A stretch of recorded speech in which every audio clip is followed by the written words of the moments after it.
चहकपुर जंगल में भोलू नाम का एक छोटा और गोल मटोल हाथी रहता था। भोलू बहुत ही प्यारा और हंसमुख था, लेकिन एक सुबह जब वह सोकर उठा तो उसे एक अजीब सी परेशानी हो गई थी। भोलू ने एक जोर की हिचकी ली। ये कोई मामूली हिचकी नहीं थी। जैसे ही उसने हिचकी ली, पास का केले का पूरा पेड़ हिल गया और सारे पके केले पर धड़ाम धड़ाम नोपो करके नीचे गिर पड़े। अरे बाप रे! भोलू घबरा गया। वह कुछ और सोचता, तभी एक इस बार की हिचकी से नदी में ऐसी लहर उठी कि किनारे पर आराम कर रही मीनी मछली उछलकर वापस पानी में चली गई। भोलू अपनी जोरदार हिचकियों से परेशान हो गया।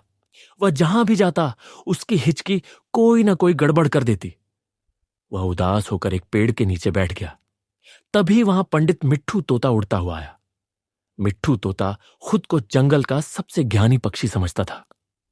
क्या बात है भोलू, आज इतने शांत कैसे बैठे हो? मिट्ठू ने पूछा। भोलू बोला, क्या बताऊं मिट्ठू जी, इस हिचकी ने परेशान कर दिया है। भोलू की हिचकी से मिट्ठू जिस डाली पर बैठा था वह ऐसे हिली कि उसका संतुलन बिगड़ गया और वह पंख फड़फड़ाते हुए नीचे आया। मिट्ठू अपनी गर्दन अकड़ाकर बोला, हाँ, ये तो एक आम समस्या है। मेरे पास इसका अचूक उपाय है।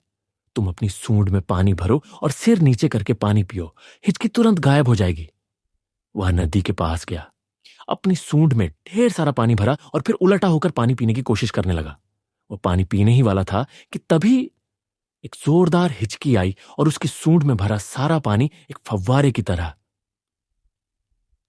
फर्रर्रर करके सीधा मिट्ठू तोते के ऊपर जा गिरा। मिट्ठू ऊपर से नीचे तक भीग गया और गुस्से में टें टें करता हुआ उड़ गया। भोलू और भी उदास हो गया। तभी वहां चुलबुली गिलहरी फुदकती हुई आई। वह बहुत तेज और फुर्तीली थी। भोलू, मैंने सब देखा, वह बोली। तोते के उपाय पुराने हो गए हैं। हिचकी भगाने का सबसे अच्छा तरीका है उसे डरा दो। जब तुम डरोगे तो हिचकी भी डरकर भाग जाएगी। रुको, मैं तुम्हें डराती हूं।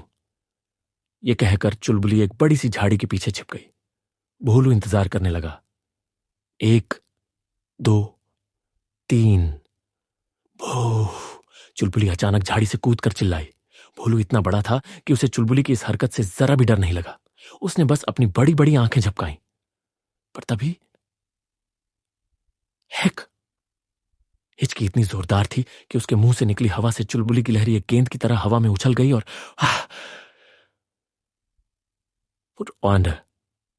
से उड़ती हुई पास के नरम फूलों के बिस्तर पर जाकर गिरी। अब तो भोलू रोने ही वाला था। मेरी हिचकी कभी नहीं जाएगी। तभी वहां जंबो भालू शहद खाता हुआ आया। उसने भोलू को रोते हुए देखा और पूछा, क्या हुआ बच्चे, क्यों परेशान हो? भोलू ने हिचकियां लेते हुए अपनी परेशानी बताई। जंबो ने अपना शहद वाला पंजा चाटते हुए कहा, बहुत आसान है। अपनी सांस रोको, जितनी देर हो सके रोके रखो। भोलू ने सोचा, यह आखिरी उपाय है। उसने एक गहरी सांस ली और अपनी सूंड को कसकर मोड़ लिया। 1 मिनट बीत गया, 2 मिनट बीत गए। सबको लगा कि हिचकी चली गई। चुलबुली ताली बजाने ही वाली थी कि हे खट्टक! यह अब तक की सबसे बड़ी और सबसे भयानक हिचकी थी। उसकी आवाज से पूरा जंगल गूंज गया और पास के पेड़ पर लगा मधुमक्खी का छत्ता टपाक से नीचे गिर गया। भिन भिन भिन हजारों गुस्साई मधुमक्खियां छत्ते से बाहर निकल आईं। भागो! कोई चिल्लाया।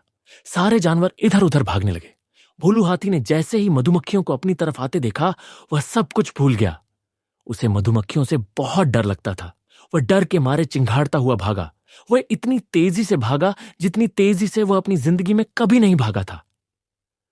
भागते भागते उसने पास की झील में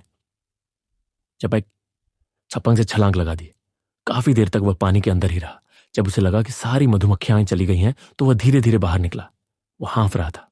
चुलबुली, मिट्ठू और जंबो डरते डरते उसके पास आए। भोलू, तुम ठीक तो हो? चुलबुली ने पूछा। भोलू ने एक गहरी सांस ली।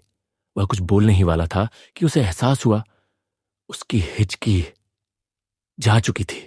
मधुमक्खियों के डर से और इतनी जोर से भागने की वजह से उसकी हिचकी सचमुच डर कर भाग गई थी।